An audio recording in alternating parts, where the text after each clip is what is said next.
Je ne savais pas grand-chose de lui, à part qu'il était plutôt bon violoniste. Je savais qu'il habitait chez sa grand-mère. Et j'ai aussi appris qu'il était passé par un orphelinat.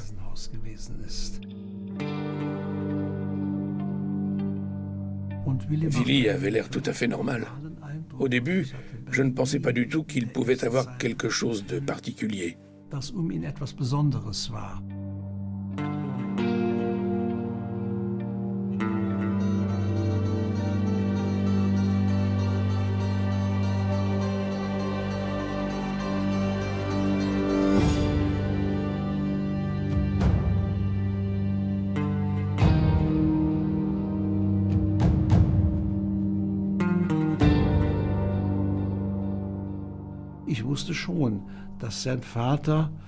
Bien sûr, oui, je savais que son père avait été un soldat vietnamien de l'armée française du Rhin.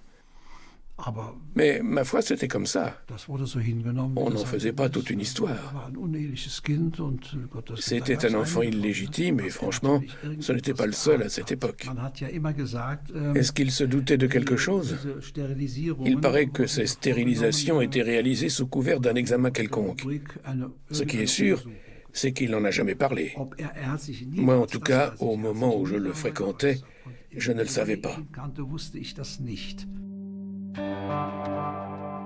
Je le vois encore, le visage rayonnant, en train d'agiter sa convocation pour le conseil de révision. Ça y est, je suis convoqué. Il avait réussi, on le voit sur ces images. Mais 2 semaines après la fin des classes, il est mort.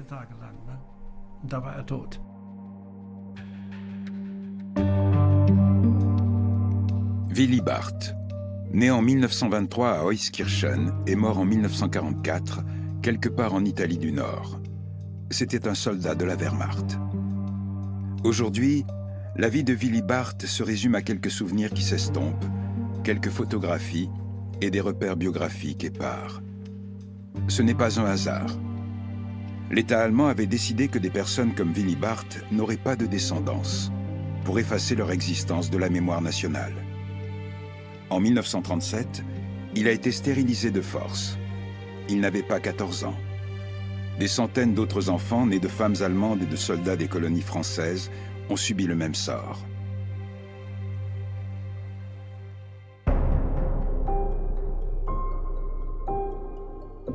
Novembre 1918. Un monde s'écroule. La grande et glorieuse Prusse a perdu la guerre. C'en est fini de l'empereur, de Dieu et de la patrie. Après 4 années de carnage, le bilan est terrible. 10 millions de soldats morts sur les champs de bataille et près de 10 millions de morts parmi la population civile, en Europe et sur les autres continents. L'heure des vainqueurs a sonné. Le 28 juin 1919, une modeste délégation de l'Empire allemand est convoquée au château de Versailles pour la signature d'un traité qui, pour l'essentiel, a été rédigé sans la participation des vaincus.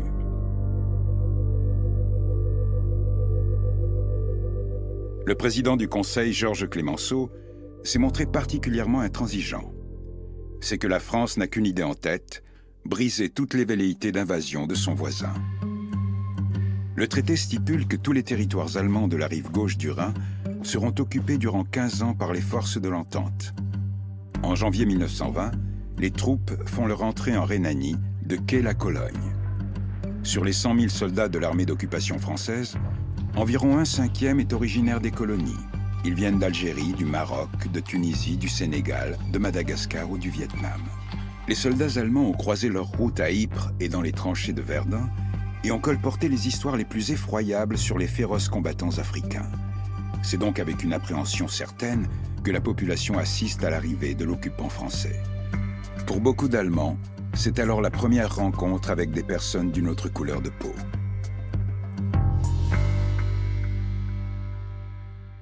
En ce qui concerne les troupes noires proprement dites, elles ont été créées en 1857 au Sénégal, d'où le nom de tirailleurs sénégalais par le général Faidherbe, et ces soldats noirs ont servi à conquérir l'Afrique, à coloniser l'Afrique. Il n'a jamais été question d'employer des Noirs en Europe jusque dans les années qui précèdent la Première Guerre mondiale. Vous avez un officier qui s'appelle Charles Mangin, qui va écrire en 1910 un ouvrage qui va avoir beaucoup de succès, qui va être polémique, qui s'intitule « La force noire ». Et il dit dans cet ouvrage, les tirailleurs sénégalais sont de bons soldats, ils l'ont prouvé en Afrique, pourquoi ne les utiliserions-nous pas en France en cas de guerre ?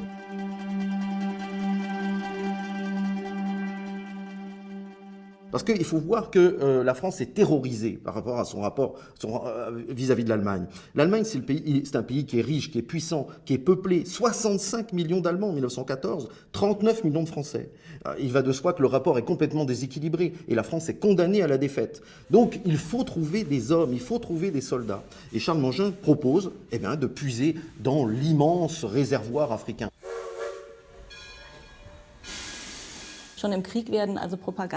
Les premières brochures de propagande sont publiées pendant la guerre. On décrit comment les coloniaux se fabriquent des colliers avec les oreilles des soldats allemands. On dépeint en long et en large des comportements barbares, bestiaux, qui seraient en outre encouragés par les officiers français. Les récits ont attisé des peurs que la population projette logiquement sur les troupes coloniales qui arrivent en Rhénanie. D'autant plus qu'elle rencontre un terrain très favorable en raison d'un racisme profondément ancré qui, soit dit en passant, n'était pas du tout propre aux Allemands. Placer la population civile allemande sous l'autorité d'Africains du Nord, de Sénégalais ou de Vietnamiens, c'est renverser la hiérarchie coloniale.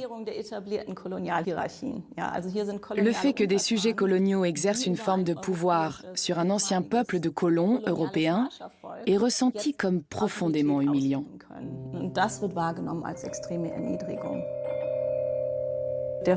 Beaucoup d'Allemands ont du mal à accepter l'idée de la défaite. C'est une atteinte insupportable à la virilité militaire. Et il existe tout un discours pour rappeler que l'armée allemande n'a pas été vaincue sur le champ de bataille.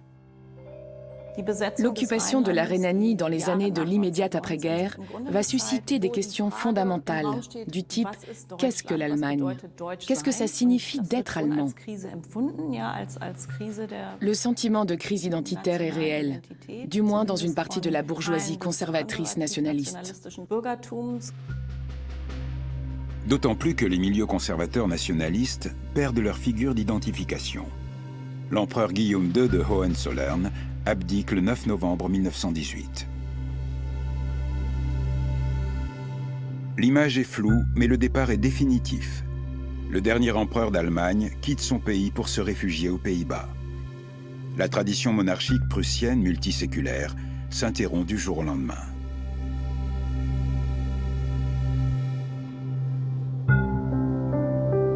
Arbeit und Soldaten. Der Kaiser hat abgedankt. Er und seine Freunde sind verschwunden. Über sie alle hat das Volk auf der ganzen Linie gesiegt. Seid euch der geschichtlichen Bedeutung dieses Tages bewusst. Unerhörtes ist geschehen. Das Alte und Morsche, die Monarchie ist zusammengebrochen. Es lebe das Neue, es lebe die Deutsche Republik. À peine proclamée, la jeune République est déjà menacée. Car le vieux monde vermoulu n'a pas tout à fait disparu, loin de là. Les gardiens de l'ordre ancien sont les ennemis de la nouvelle démocratie. Ils rejettent les valeurs de la République de Weimar et surtout le traité de Versailles qu'ils appellent le traité de la honte. En toute logique, ils refusent aussi de reconnaître l'autorité des traîtres qui l'ont signé, les sociodémocrates allemands.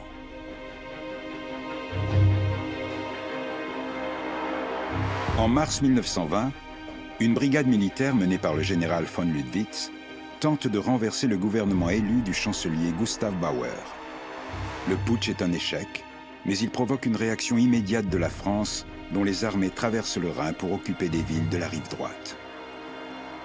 Le 6 avril 1920, l'entrée de régiments marocains dans Francfort-sur-le-Main provoque des manifestations et des émeutes. Les soldats tirent sur la foule, faisant des morts et des blessés. L'incident de Francfort est un prétexte tout trouvé pour attiser la haine populaire contre l'occupant français.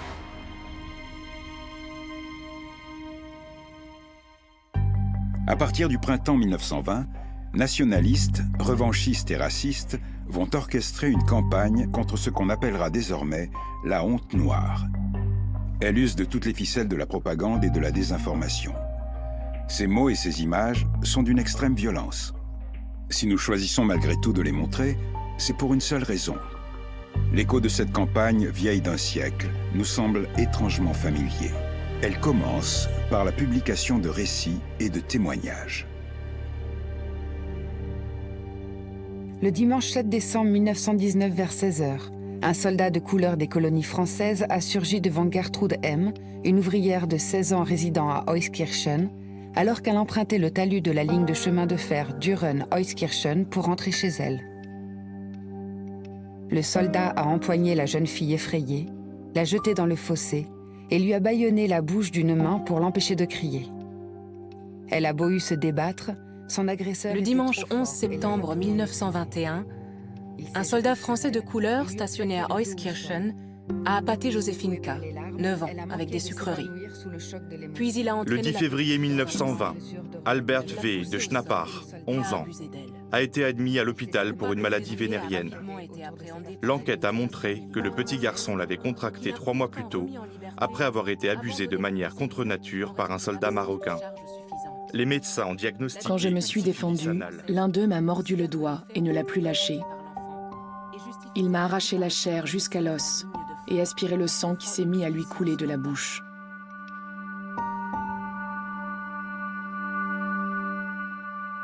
C'est comme si en ce printemps 1920, une horde de violeurs et de pédérastes avait subitement fondu sur la population allemande pour en salir et déshonorer méthodiquement les femmes et les enfants, filles comme garçons.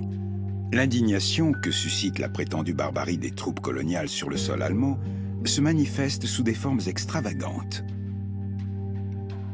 Voilà un noir avec les traits déformés qui ressemble à un singe en réalité sous le casque français, et quand on retourne la pièce on voit la femme allemande qui est attachée, c'est son poteau de torture, on voit c'est un sexe de noir surmonté évidemment d'un casque militaire. Donc voilà les obsessions sexuelles que l'on peut voir, Schwarzschande, voilà la honte noire, ces pièces.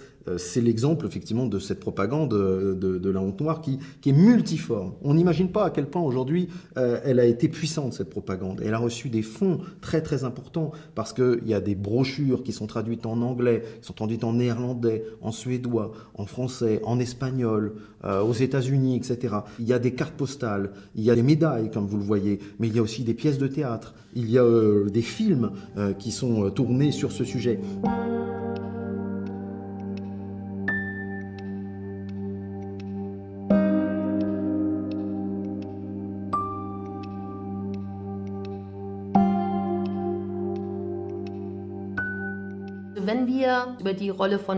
Quand on s'interroge sur la place de la femme et du corps féminin dans cette campagne, il est essentiel de bien comprendre que la plupart des femmes n'étaient pas des victimes de ces hommes noirs, c'est-à-dire des soldats coloniaux. Or, on en a fait des victimes, de manière tout à fait intentionnelle. Et ça, c'est le fait des promoteurs de la campagne qui étaient dans la majorité des cas des hommes blancs européens. Dans leurs brochures, leurs nouvelles ou leurs romans, ils soumettaient les femmes à leurs propres fantasmes masculins et à leurs propres pulsions sexuelles, violentes et bestiales. Ce n'étaient pas les pulsions des soldats noirs, mais celles des hommes qui imaginaient ces histoires.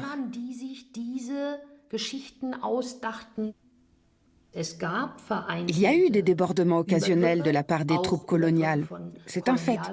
Mais ce n'était pas un problème spécifique aux soldats noirs ou aux troupes coloniales. Or, c'est comme ça que ça a été présenté.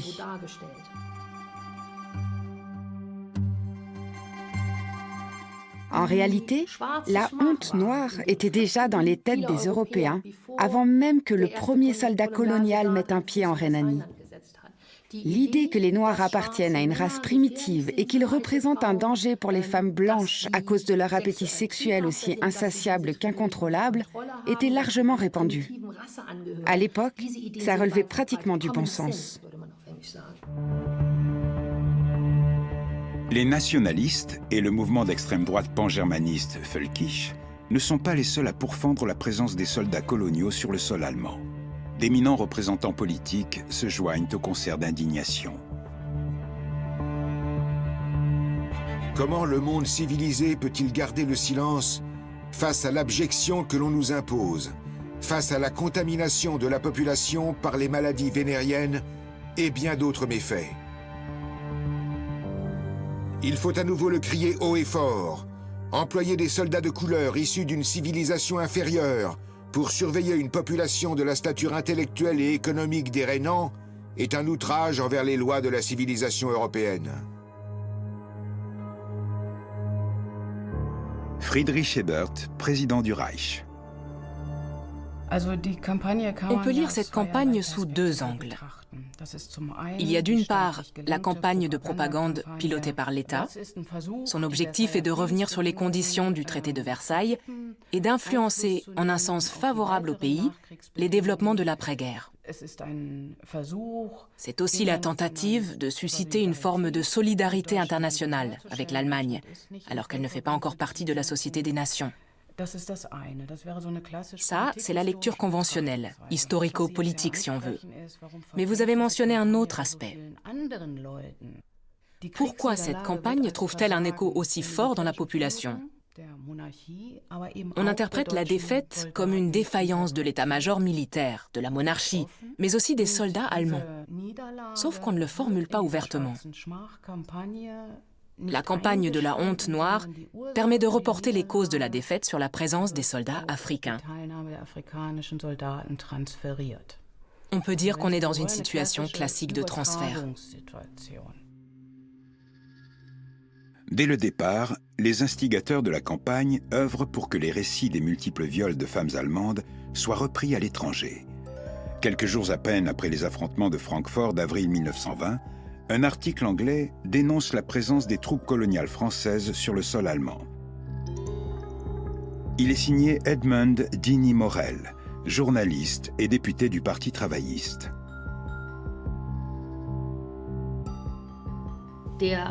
L'article est daté du 10 avril.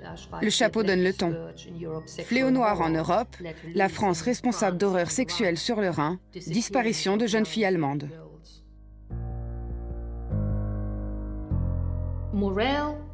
Dans son article, Morel condamne l'occupation française de la Rhénanie et l'emploi des troupes noires. Il y explique que c'est en se rendant sur place qu'il a découvert l'horreur et la gravité de la situation. En fait, il faut savoir que dès le départ, Morel a été en contact avec les autorités allemandes qui l'ont alimenté en informations.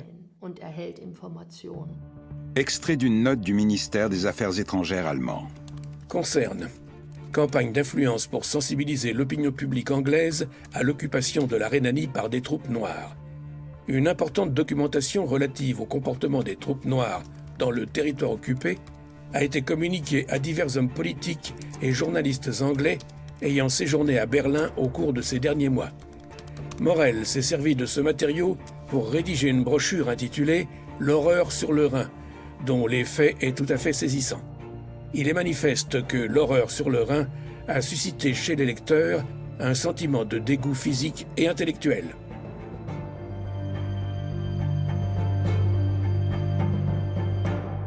Le ministère des Affaires étrangères est très actif en coulisses. Il invite des étrangers en Rhénanie, dans l'idée évidemment que de retour chez eux, ces gens racontent à quel point la situation est catastrophique. Ray Beveridge fait partie de ces relais étrangers courtisés par le gouvernement allemand. Cette femme, issue de la bourgeoisie blanche américaine, devient l'une des pourfendeuses les plus virulentes de la honte noire.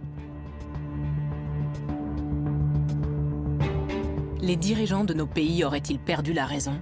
Comment expliquer autrement le fait qu'ils plongent aveuglément notre race blanche, nos femmes blanches dans l'abîme ?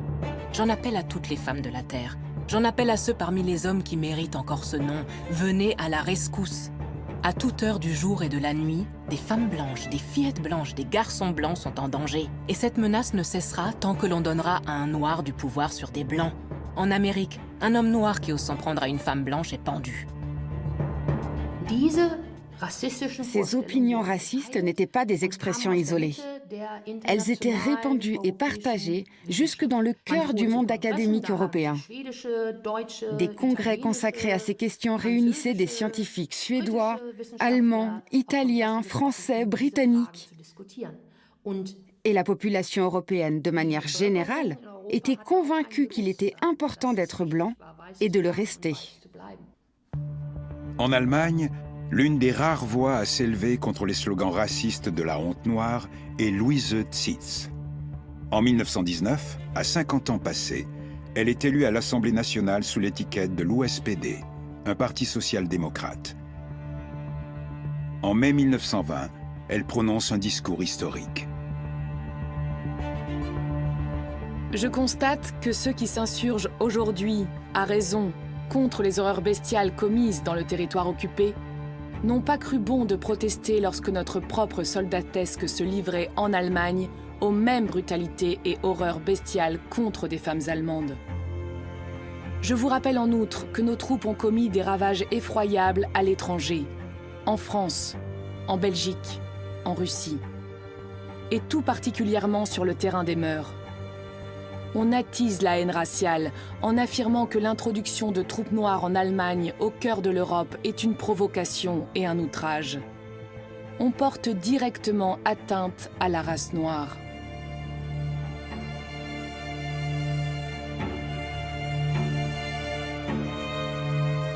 Qui se souvient aujourd'hui encore de cette grande dame de la social-démocratie ?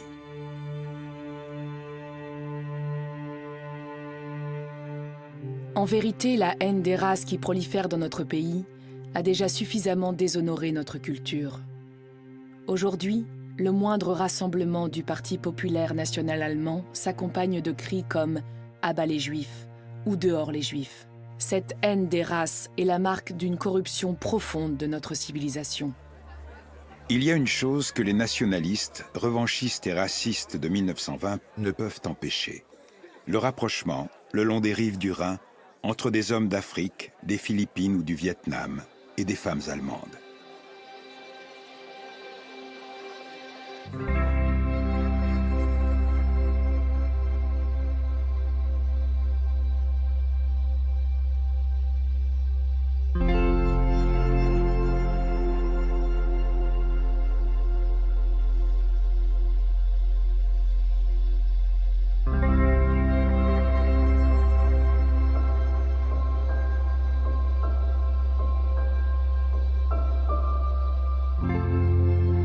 Ma chère Maria, cet après-midi, j'ai reçu ton gentil mot dans la lettre d'Ali.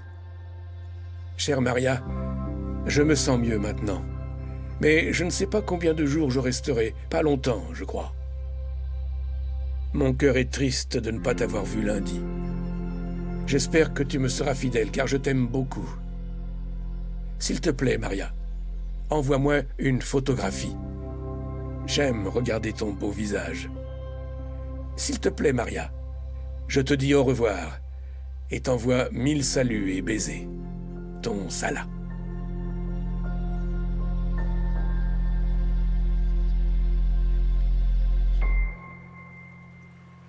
Entre 1919 et 1928, plusieurs centaines d'enfants vont naître en Rhénanie des liaisons entre des femmes allemandes et des soldats coloniaux présents en Rhénanie. On ne connaît pas leur nombre exact.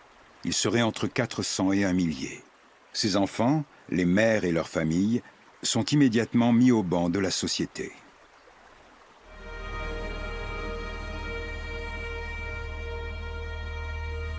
Une partie de la population féminine n'a malheureusement pas su préserver sa dignité morale et son rang, ni son honneur national, et a entretenu des relations avec les soldats des troupes d'occupation de manière tout à fait indécente.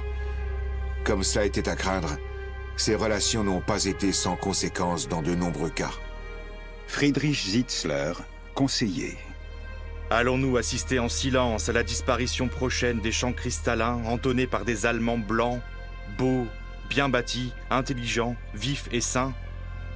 Le Rhin résonnera-t-il bientôt des croassements des mulâtres gris, aux fronts bas et aux nez épatés, grossiers, semi-sauvages et syphilitiques? Franz Rosenberger, médecin.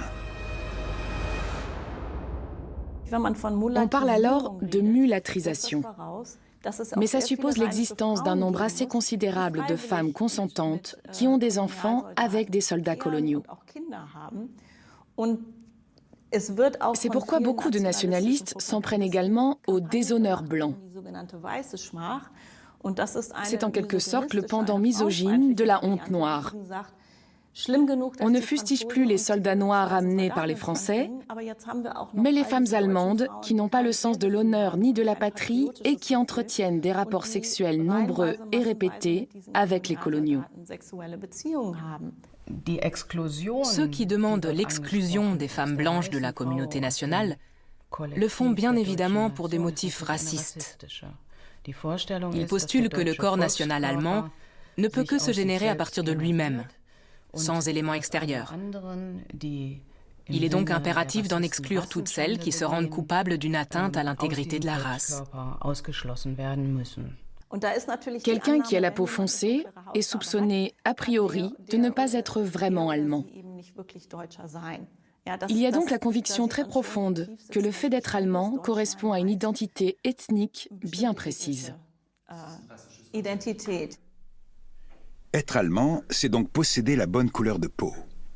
Mais que faire lorsque l'origine africaine ou asiatique du père n'est pas apparente, comme chez Willy Barth, né dans la petite ville d'Euskirchen? En fin de compte, sa différence était pour nous quelque chose de purement abstrait.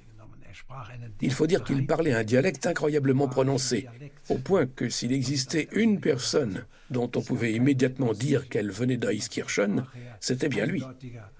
Par sa manière de parler, il ne pouvait que venir d'une famille établie depuis longtemps. Pour nous, c'était ça qui comptait. Quand les enfants allemands jouent au chat et à la souris, ils chantent « Qui a peur de l'homme noir ?» Puis ils répondent « Personne ». Dans les années 1920, ce n'est pas le cas des adultes. Beaucoup de ces enfants ont été victimes de discrimination, à l'école ou quand ils étaient en apprentissage. On a l'exemple d'un garçon qui vivait depuis sa naissance dans la même petite ville du Palatinat. Il a voulu devenir apprenti boulanger, mais le patron lui a dit « Avec ta tête ? Impossible. Les gens ne voudront plus acheter mon pain s'ils te voient derrière le comptoir et qu'ils savent que tu l'as touché. » Les enfants afro-allemands qui sont nés de ces liaisons ont une condition très difficile au sein de la société. Ils incarnent la défaite de 1918 et les années d'occupation française. Leur existence rappelle que les hommes allemands ont été incapables de protéger leurs femmes des prétendus viols.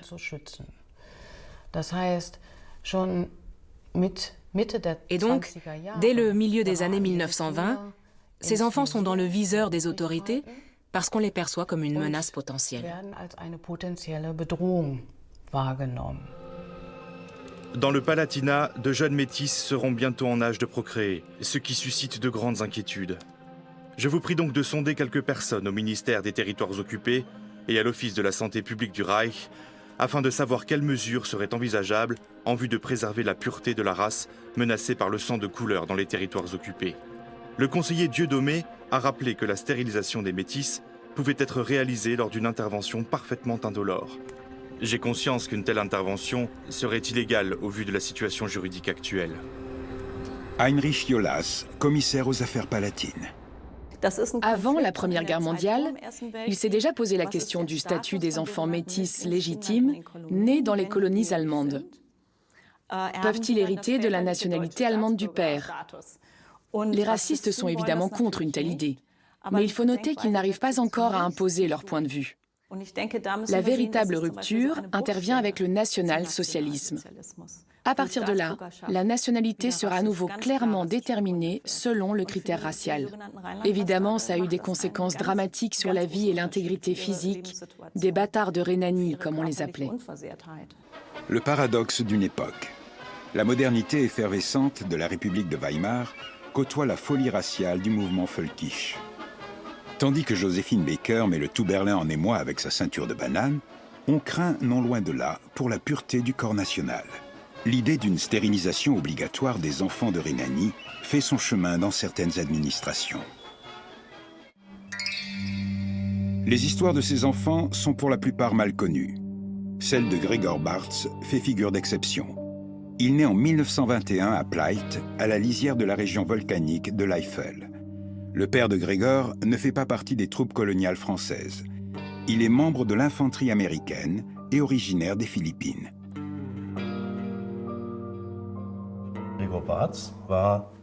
Gregor Bartz était le fils d'une de mes tantes, la plus âgée. Elle était née en 1906, c'est-à-dire qu'elle avait 14 ans quand elle a accouché de mon cousin. Si ça arrivait de nos jours, ça ferait déjà quelques vagues. Alors on peut imaginer le scandale que ça a provoqué en 1921 dans une société très marquée par le catholicisme et le poids de l'Église.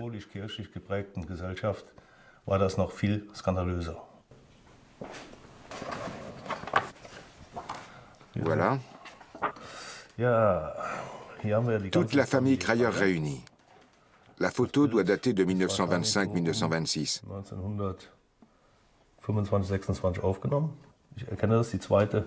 Ici, c'est Katharina Crayer, la mère de Gregor. Ensuite, il y a Émilie Crayer, c'est ma mère. Elle est née en 1914. Elle devait donc avoir dans les 11-12 ans à ce moment-là. Et la troisième, c'est Anna Crayer. Voilà pour les trois sœurs. Lui, c'est mon grand-père, Josef Crayer. À côté de lui, c'est Katharina Crayer, ma grand-mère, et voici Gregor.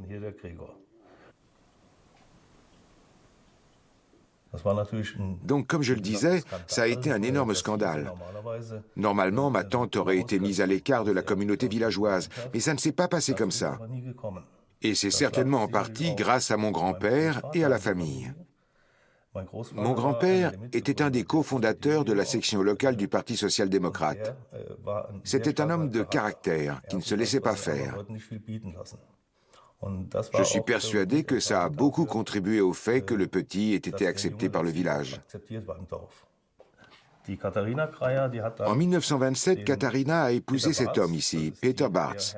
Elle était tout juste majeure, et il faut croire qu'elle a voulu quitter aussi vite que possible la maison de mon grand-père. Manifestement, leur relation était quand même assez conflictuelle. Même protégé par sa famille et le village, Gregor n'échappe pas pour autant aux injustices et aux persécutions. Certes, il sortira vivant de la guerre et deviendra un membre respecté de la communauté villageoise, mais il n'aura jamais de descendance. Adolf Hitler en personne en a décidé ainsi. L'arrivée au pouvoir des nationaux-socialistes marque un tournant dramatique dans la politique démographique du pays.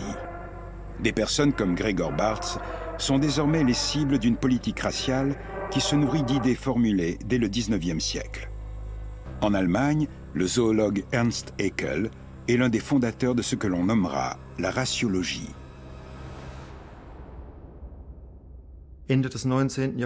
Dans la seconde partie du XIXe siècle, on voit fleurir des publications qui s'interrogent sur le statut de l'étranger, du sauvage. Les vitrines des musées d'histoire naturelle se remplissent de squelettes et de crânes venus des quatre coins de la planète. Les scientifiques posent la question de l'unité de l'espèce humaine et se mettent à faire l'inventaire des différences. On a commencé par cataloguer et maintenant on catégorise. Dans les années 1860, à Jena, Haeckel établit ses premiers arbres généalogiques. Ce sont les débuts de la hiérarchisation. On détermine ce qui est supérieur, inférieur, meilleur, moins bien. On publie des tableaux comparatifs qui catégorisent et classent selon la taille des crânes, la couleur et la structure des cheveux, la couleur des yeux. On retrouve tout en bas de ces tableaux les papous et les Hottentots, avec leurs cheveux partoufs, comme on dit à l'époque. Et au sommet, il y a le Méditerranéen, l'Européen, plus tard le Caucasien. L'Institut d'anthropologie Empereur Guillaume, fondé en 1927 à Berlin, devient le centre des études de raciologie sous les nationaux socialistes. Il est dirigé par l'anthropologue Eugen Fischer.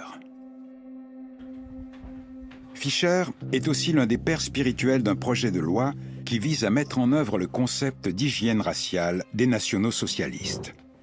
Un individu qui menace la santé du corps national ne doit plus être en mesure de procréer. Voici le texte intitulé « Loi de prévention de la transmission des maladies héréditaires » du 14 juillet 1933, publié en 1934 par la maison J.F. Lehmann, l'éditeur préféré des nazis. Tout ce qui est en rapport avec cette loi profondément inhumaine se trouve là-dedans. C'est ici qu'on peut retracer les responsabilités.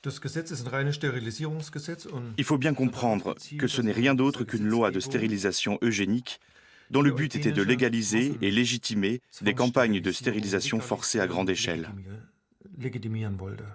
Selon les rédacteurs de la loi, 12 types de pathologies relevaient des maladies héréditaires. Par exemple, je cite, cécité héréditaire, surdité héréditaire, épilepsie héréditaire, psychose maniaco-dépressive, schizophrénie. Si un patient correspondait à l'une de ces définitions, il devait se présenter auprès d'un tribunal de santé héréditaire qui statuait sur la nécessité de stériliser ou pas. Pour obtenir l'adhésion de la population à la nouvelle loi, les nazis conçoivent des expositions pédagogiques qui expliquent la nécessité impérative de l'hygiène raciale. Les démonstrations pseudo-scientifiques y côtoient les arguments économiques. Mais surtout, on joue sur la peur de voir le corps national menacé dans sa pureté. En Thuringe, la région modèle de l'Allemagne nazie, l'administration élabore un formulaire qui permet de recenser l'ensemble de la population selon des critères raciologiques. Big Data au Troisième Reich. Au milieu des années 1930, le président de l'Office régional de Thuringe pour les questions raciales, Karl Astel, a développé un programme de saisie généalogique extrêmement détaillé. Chaque citoyen de Thuringe devait remplir ce tableau de parenté et répondre à une série de questions. Il fallait remonter sur 6 générations, ce qui obligeait les gens à consulter les registres paroissiaux pour connaître nom, prénom, date de décès et raison du décès de tous leurs parents éloignés.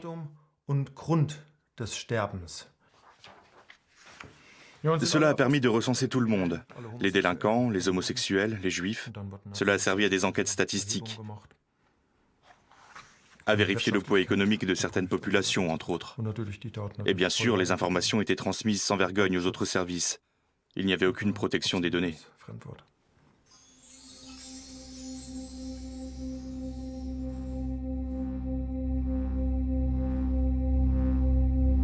À la fin du mois de juillet 1933, quelques jours à peine après l'adoption de la loi de prévention de la transmission des maladies héréditaires, un jeune anthropologue se rend sur les rives du Rhin. Wolfgang Abel est un collaborateur d'Eugen Fischer à l'Institut d'anthropologie. Objectif du voyage, le recensement et l'examen anthropométrique des bâtards de Rhénanie. 33 enfants, âgés de 5 à 11 ans, sont mesurés et photographiés. Abel a obtenu leurs données personnelles à partir de formulaires datant des années 1920.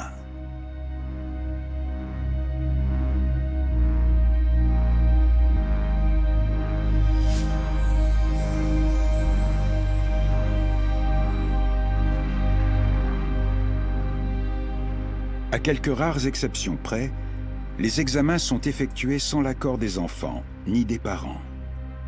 Pour cette raison, nous avons choisi de déformer les images. Abel publie les résultats de ces examens dans une revue spécialisée, mettant ainsi à nu ses sujets d'étude une seconde fois.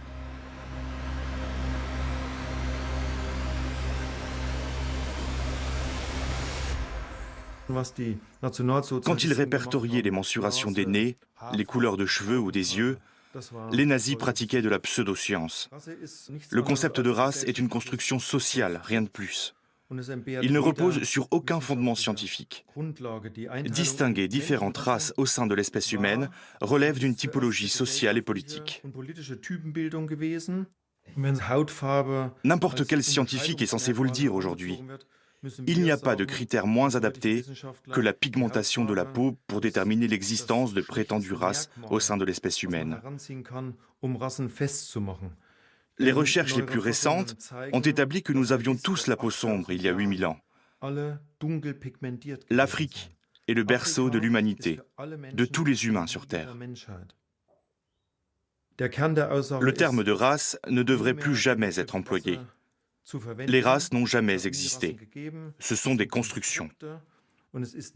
Il n'est pas possible de créer, sur la base de catégories arbitraires telles que la couleur des cheveux, de la peau ou des yeux, un système artificiel qui classerait les humains en supérieurs et inférieurs.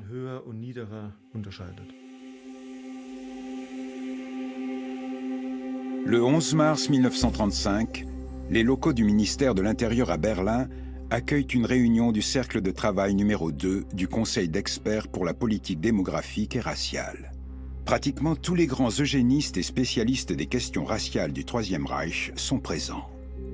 À l'ordre du jour, un exposé du docteur Walter Gross, qui dirige l'Office de politique raciale du Parti national-socialiste. Son titre, « Piste pour une solution de la question des bâtards ». Une discussion est prévue à l'issue de l'exposé. Walter Gross soumet aux participants différents scénarios. Premièrement, stérilisation obligatoire pour assurer l'éducation raciale. Le moyen a fait ses preuves. Inconvénient, la stérilisation n'inhibe pas les instincts de la plupart des métis de race étrangère. Deuxièmement, les stérilisations sont réalisées grâce à un accord tacite entre tribunaux de santé héréditaires, médecins de district et ministère de la Santé. Troisièmement, changer la loi. Faisable. Inconvénient. Quatrièmement, évacuation de tous les bâtards nègres vers des territoires extérieurs au Reich. Cinquièmement, stérilisation illégale, effectuée par des organismes du parti spécifiquement agréés et à l'écart de l'appareil habituellement chargé des stérilisations légales. La séance est levée à 19h20. On remercie les participants pour leur travail.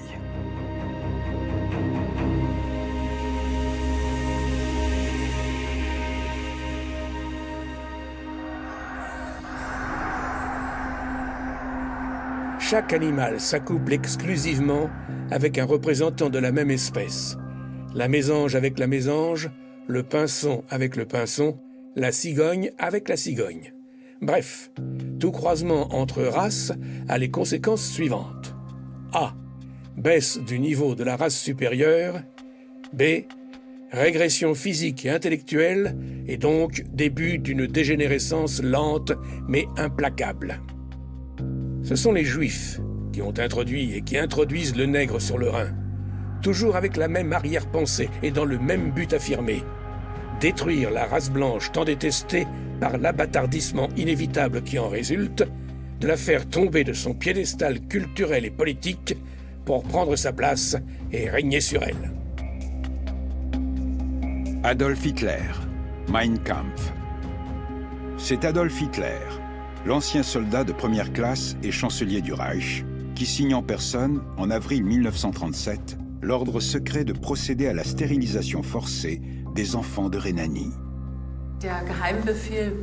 L'ordre secret était illégal parce que la stérilisation contrainte d'enfants sains n'était pas couverte par la loi de prévention de la transmission des maladies héréditaires, entrée en vigueur le 1er janvier 1934. La loi légalisait uniquement la stérilisation obligatoire des personnes atteintes de maladies héréditaires. Pour appliquer l'ordre secret d'Hitler, la Gestapo, la police secrète de l'État, met en place une commission spéciale, la Sonderkommission 3. Cette commission spéciale était l'instance chargée d'organiser les stérilisations forcées illégales. Elle avait à disposition les dossiers de tous les enfants concernés par la mesure. Ce qui est intéressant à relever, c'est que ces données avaient été fournies par les différentes centrales régionales de biologie héréditaire qui avaient, elles, approché auparavant tous les élus régionaux et les maires dans le cadre du recensement des enfants. Gregor Bartz fait partie des enfants identifiés par la commission spéciale. Il a 16 ans. Il y avait quelques nazis dans le village, surtout dans la police municipale. Et il y avait le responsable local de la propagande, qui était un nazi convaincu. Ce sont eux qui ont dû le signaler.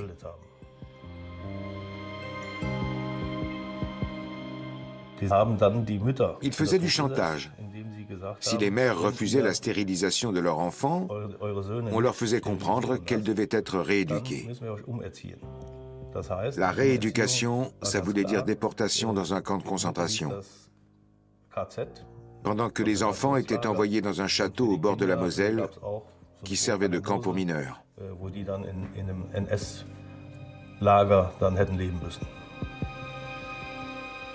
En juin 1937, Grégor et sa mère sont convoqués à Cologne. Rapport de la police secrète d'État, Cologne. En accord avec le conseiller Thorn, la prochaine session a été fixée au 3 juin à 7h30 à l'hôpital protestant de Cologne-Weiertal. Les 4 pupilles qui auront été convoquées devront être récupérées comme d'habitude à l'Office de santé publique de Düsseldorf. Ils seront transportés en voiture jusqu'à Cologne. Si jamais, contre toute attente, un pupille ou l'un des autres participants ne se présentait pas à l'heure fixée à l'Office de santé publique, le chauffeur devrait alors aller les chercher.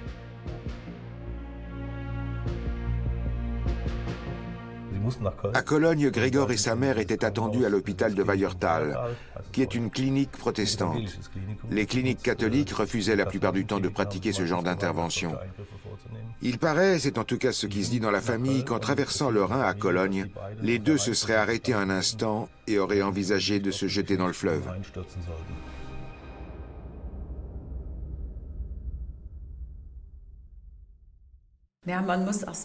Il faut souligner toutes les conséquences que ces stérilisations forcées avaient sur des enfants mineurs. Tout d'abord, cela réduisait évidemment leurs perspectives d'avenir. Ils souffraient de douleurs au bas-ventre, les cicatrices faisaient mal. Et l'intervention était aussi vécue par les enfants comme une persécution très traumatisante. Ils se sentaient bafoués, humiliés, comme s'ils n'étaient pas des êtres humains à part entière. Il y avait de quoi être marqué jusqu'à la fin de sa vie.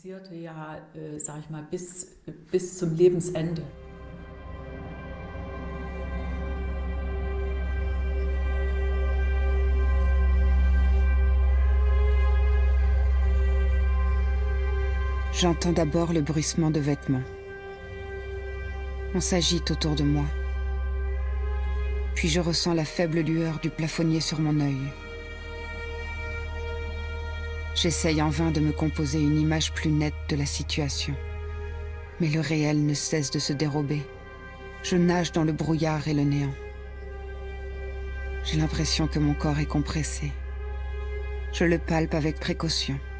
Je sens le sac de sable qui m'écrase, puis les rouleaux qui relèvent mes genoux. D'un coup, je comprends ce qui vient de se passer. Je hurle. « Remettez-moi en état !» Je suis meurtrie. Des milliers de fois, je m'étais imaginé le bonheur que je ressentirais quand je serais enceinte. Comment je m'habillerais pour ne pas divulguer mon secret. Oh, combien me dégoûtent les mots de l'infirmière. Maintenant, tu peux avoir autant de rapports que tu veux. Quand je serai morte, il n'y aura plus personne pour raconter mon histoire. Alors j'ai rédigé ces notes. Elles seront peut-être bénéfiques à l'un ou l'autre qui aurait subi le même sort.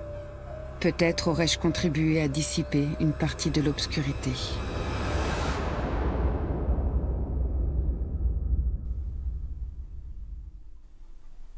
Le jeune Willy Barth n'a pas pu raconter son histoire. Son ami d'enfance, Rudolf Müller, l'a préservé pour nous. En décembre 1940, Rudolf Müller et Willy Barth ont joué tous les deux à l'occasion d'une journée consacrée en Allemagne à la pratique de la musique amateur. Il y a longtemps déjà, M. Müller a consigné les souvenirs de ce concert. Après moi, c'est au tour de Willy de monter sur scène.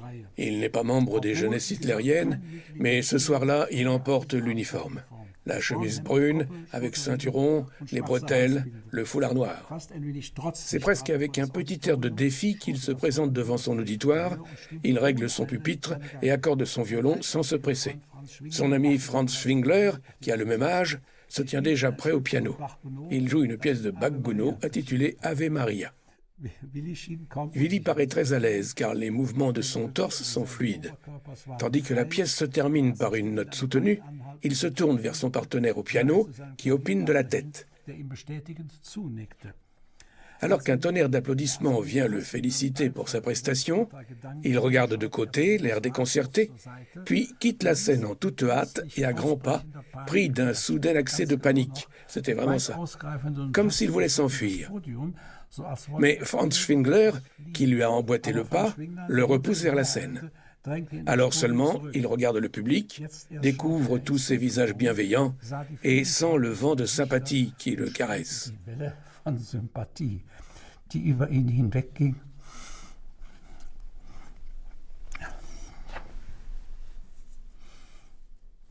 Qui le caresse comme une brise chaude. Libéré, il respire profondément dans un geste maladroit. Je ne peux plus. Ce n'est qu'en entendant les bravos de quelques filles qu'il parvient à relâcher complètement la tension. Il sent qu'il commence à se réjouir d'une vie qui, pour la première fois, lui semble offrir plus de possibilités qu'il n'en a jamais espéré. Voilà.